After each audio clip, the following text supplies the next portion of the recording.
இயேசு கிறிஸ்துவில் பிரியமான சகோதர சகோதரிகளே, இதோ இந்த சனிக்கிழமையிலே அன்னையின் அன்பு பிள்ளைகளாக அவருடைய திருப்பாதத்தில் நாம் அமர்ந்திருக்கிறோம். இந்த இறைவார்த்தையை நமக்கு சொல்லக்கூடிய செய்தி என்ன?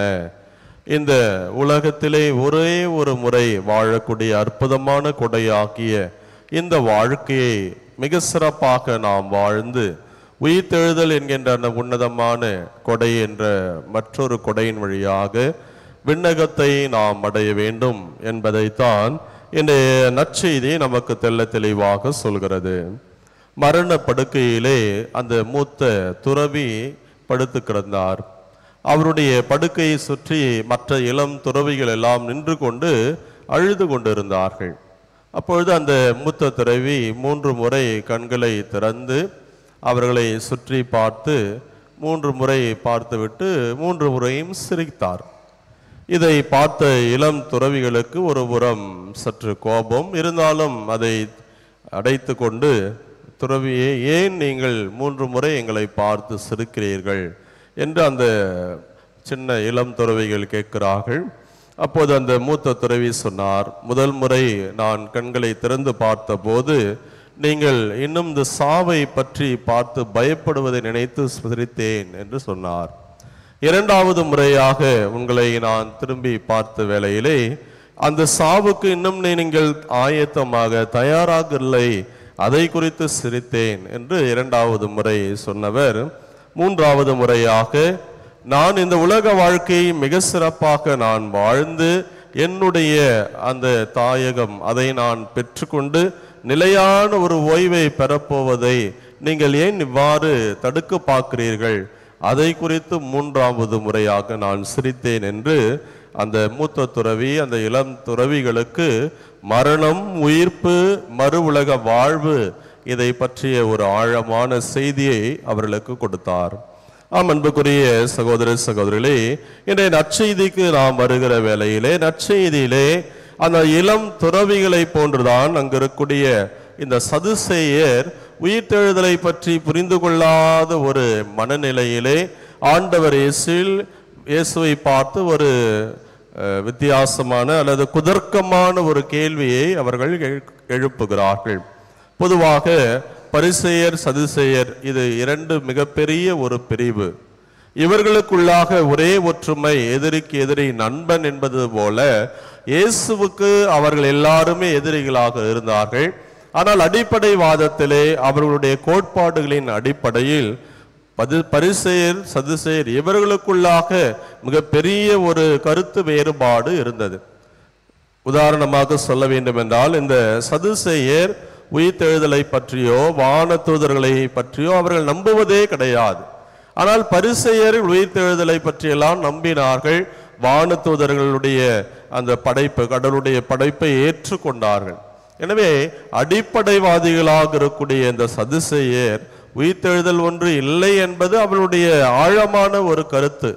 ஏன் அவர்கள் அவ்வாறு சொன்னார்கள் என்று சொன்னால், விவிலியத்தினுடைய புத்தகங்கள் எடுத்து நாம் பார்க்கிற வேளையிலே முதல் 5 புத்தகம், பென்டெடூக் அல்லது தோரா என்று சொல்லக்கூடிய அந்த முதல் 5 புத்தகங்கள் தான் இந்த சதுசேயர்களுக்கு சட்ட புத்தகங்களாக இருந்தது.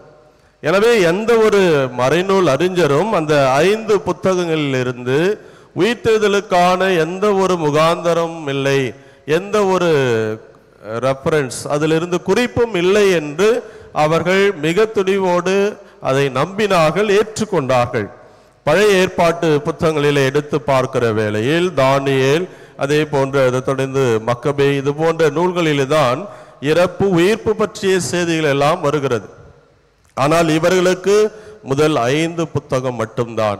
எனவே அப்படிப்பட்ட ஒரு சூழ்நிலையில்தான் இயேசுவை சந்தித்து உயிர்த்தெழுதலை நம்பாத அவர்கள் இப்படிப்பட்ட ஒரு கேஸ் ஸ்டடி கொடுக்கிறார்கள். ஒரு பெண் ஒருவரை மணந்து மகப்பேறு இல்லை என்று சொன்னால் மற்ற தம்பிகள், உறவுகள் அவர்களை திருமணம் செய்து கொள்ள வேண்டும், இது மோசே கொடுத்த சட்டத்திட்டம் என்று சொல்லி எவ்வளவு ஒரு கேவலமாக இழிவுபடுத்த முடியுமோ அல்லது எப்படியெல்லாம் இயேசுவை குதர்க்கமாக கேட்க முடியுமோ அப்படியெல்லாம் அவர்களை பார்த்து கேள்வி கேட்கிறார்கள்.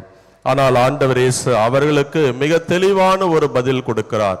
இதுவரை எந்த மறைநூல் அறிஞரும் சொல்லாத ஒரு கோட்பாடு. உயிர்த்தெழுதலை பற்றி நீங்கள் சொல்லக்கூடிய அதே முதல் 5 புத்தகங்களிலேயே, தொடக்க நூலிலேயே ஆபிரகாமின் கடவுள், ஈசாக்கின் கடவுள், யாக்கோப்பின் கடவுள் என்று சொல்லி, இறந்தவர்களுடைய கடவுள் அல்ல, உயிருள்ளவர்களுடைய கடவுள் அப்படி என்று சொன்னால் உயிர்ப்பு பற்றிய குறிப்பு அங்கேயே இருக்கிறது என்று அவர்களுக்கு ஆணித்தரமான ஒரு விளக்கத்தை அவர்களுக்கு கொடுக்கிறார்.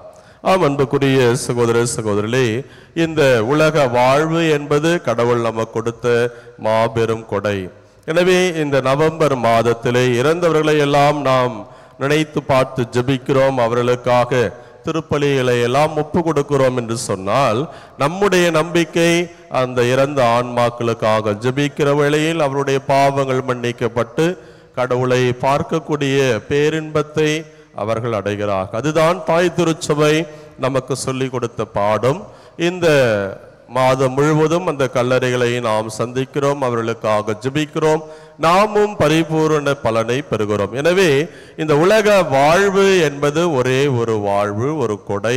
அதை முழுமையாக நாம் புரிந்து கொண்டு இந்த உலக வாழ்வை சிறப்பான விதத்திலே நாம் வாழ்ந்து உயிர்ப்பு என்கின்ற அந்த கொடையின் வழியாக ஆண்டவருடைய அந்த முகத்தை பார்க்கக்கூடிய பாக்கியம் அல்லது பேரின்பத்தை அடையக்கூடிய பாக்கியத்தை நாம் பெற வேண்டும். இதற்கு போன்று அல்லது இந்த சதுசேயரை போல வாழ்க்கை என்றால் என்ன, உயிர்ப்பு என்றால் என்ன என்பதை நாம் புரிந்து கொள்ளாமல் இருந்தால், அந்த கதையிலே கேட்டது போல இளம் திறவுகளை போல நாமும் எதையும் தெரியாத மூடர்களாக நாம் இருந்து விடுவோம். எனவே திருச்சபை நமக்கு சொல்லிக் கொடுக்கக்கூடிய அற்புதமான பாடத்தை நாம் புரிந்து கொண்டு இந்த நாட்களிலே இந்த வாழ்க்கையை நாம் சிறப்பாக வாழ்ந்து இறைவனை பெறக்கூடிய அல்லது இறைவனை பார்க்கக்கூடிய பாக்கியத்திற்காக நம்மை நாம் தயாரிக்க முயற்சிடுப்போம். அதற்கு தேவையான வரத்திற்காக ஜெபிப்போம். இறைவனேசு நம்ம நிறைவாக ஆசீர்வதிப்பாராக. ஆமென்.